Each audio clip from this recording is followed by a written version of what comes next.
नमस्कार।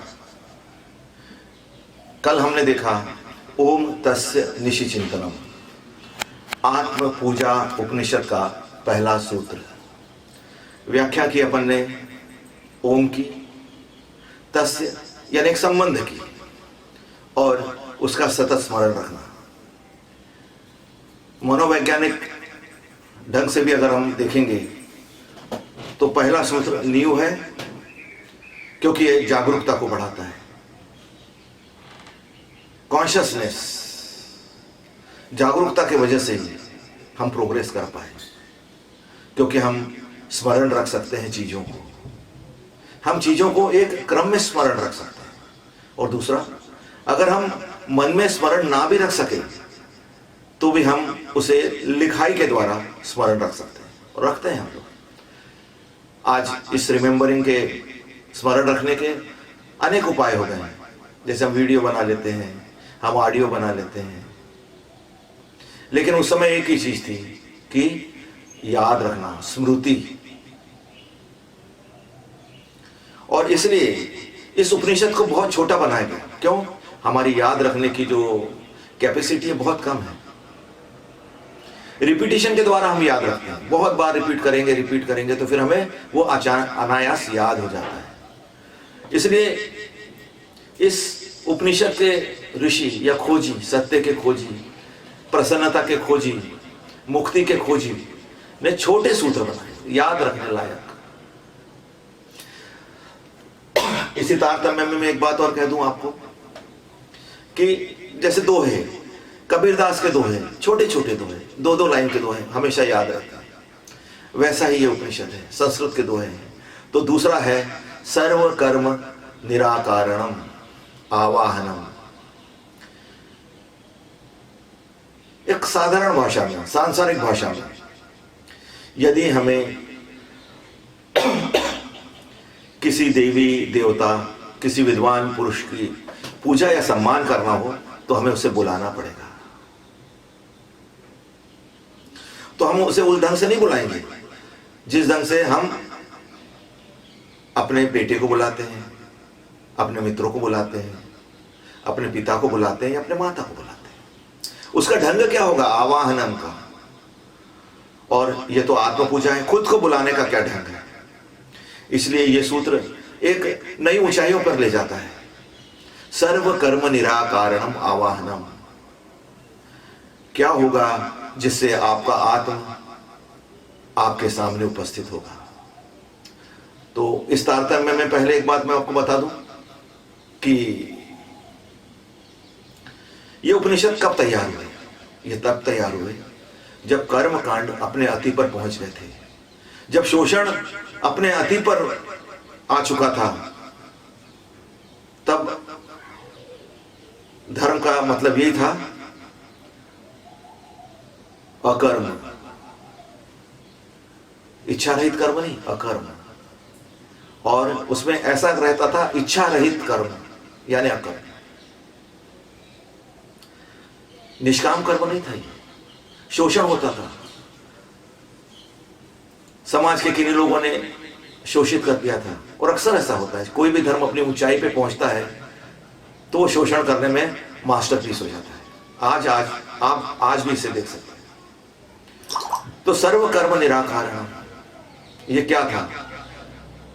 उस समय हमारे भारत में दो क्रांतिकारी हुए, एक भगवान बुद्ध के नाम से जाने गए, एक माहिर स्वामी के नाम से जाने गए। एक ने कहा आत्मा होती ही नहीं, और एक ने कहा तुम खुद अपने आप के दिए बनो। आत्मा होती है लेकिन उसे प्राप्त करना पड़ता है, उसे खोजना पड़ता है। आपके अंदर आत्मा है, यह आपके खोज का विषय है। तो दोनों ने एक ही चीज पर ध्यान दिया, इच्छा दुखों का कारण है। सर्व कर्म निराकारणम। जो भी आप काम कर रहे हैं वो बिना इच्छा के कर कीजिए, लोगों को नहीं पसंद आया। हम लोगों को फल चाहिए। हम लोग क्यों बिना इच्छा के कोई काम करें? और बिना इच्छा के कोई काम करेगा कैसे? ये हो ही नहीं सकता। इसलिए क्या हुआ, ये धर्म सिमट गए।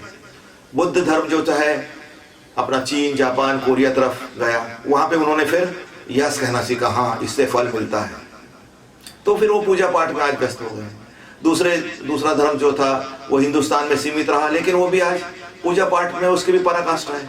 वो भी मूर्ति बनाते हैं, पूजा करते हैं, नहलाते हैं, धुलाते हैं, सब काम करते हैं। लेकिन इनके प्रवर्तक थे, वो कहते थे बिना इच्छा के काम करना। उपनिषद इसी चीज को कहते हैं, क्योंकि ये दोनों क्रांतिकारी क्षत्रिय थे। क्षत्रिय नहीं कह सकता है, वो कह सकता है नहीं करना ही, ब्राह्मण नहीं कह सकता। ब्राह्मण तो कहता है जो दे उसका भी भला, जो ना दे उसका भी भला। तो ये उपनिषद ब्राह्मणों से लिखा गया है। ब्राह्मण मतलब जो इस प्रकार के वृत्ति रखता है। ये वृत्तियां हैं, ब्राह्मण रहो या क्षत्रिय रहो या अन्य रहो, अन्य कोई वृत्ति हो। तो इन्होंने कहा पूजा की जा सकती है, कर्म हो सकते हैं। और अभी सभी लोगों को लग रहा होगा कैसे कर्म हो कैसे सकते हैं, रहते हैं दोस्तों, और ये रहता है स्पोर्ट्समैनशिप, खेलना, प्ले। आज मनोवैज्ञानिक कहते हैं कि कोई भी चीज हो उसको खेल रूप में लीजिए, आप सीरियस रूप में मत लीजिए, उसको एक खेल मान के खेलिए, तो आपका 90% तनाव उतर जाता है। 90%। ज्यादातर शरीर के जो रोग होते हैं वो मन के हिसाब से होते हैं, क्योंकि हम खेल वृत्ति से नहीं लेते, उसको कर्म वृत्ति से लेते हैं। आज हम काम करते हैं ऑफिस में, क्यों? पैसा प्राप्त करने के लिए। हम कहते हैं मुझको करना पड़ेगा तब पैसा मिलेगा, खेल वृत्ति नहीं रहती। हम अपने पिता की भी सेवा करते हैं, तब करना पड़ेगा, पिता है ना भाई, अब पिता हो गए हैं तो सेवा तो करनी पड़ेगी। नहीं, ये जो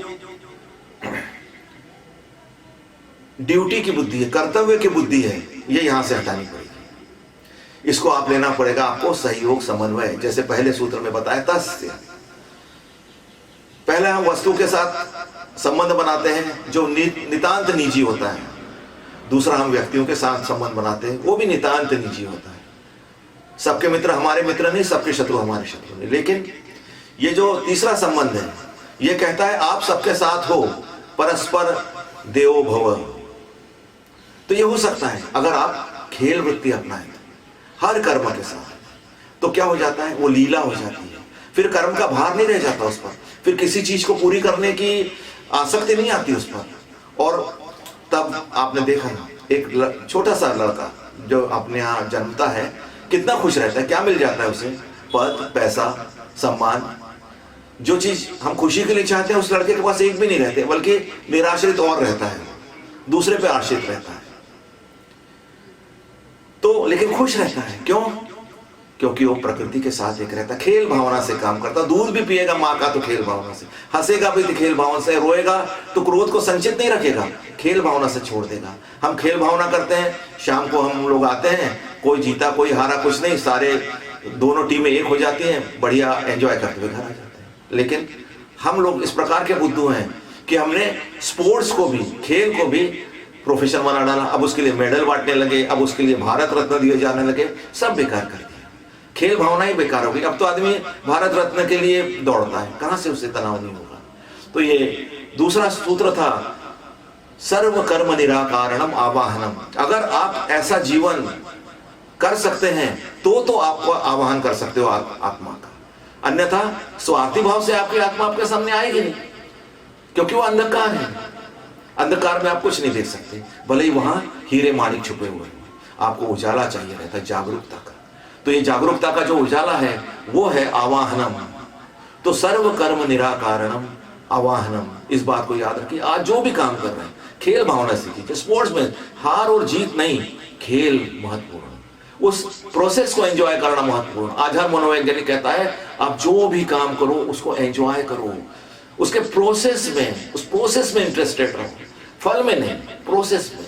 गीता भी वही कहती है, कर्म किए जा फल की इच्छा मत कर रहे इंसान, वो भी उसी मार्ग पर चलता है। तो आज का जो सूत्र था सर्व कर्म निराकारणम आवाहनम, ये जीवन जीने का सूत्र था, ये हमने देखा। अब हम तीसरे सूत्र की ओर बढ़ेंगे, वो बाद में। आज इतना ही, नमस्कार।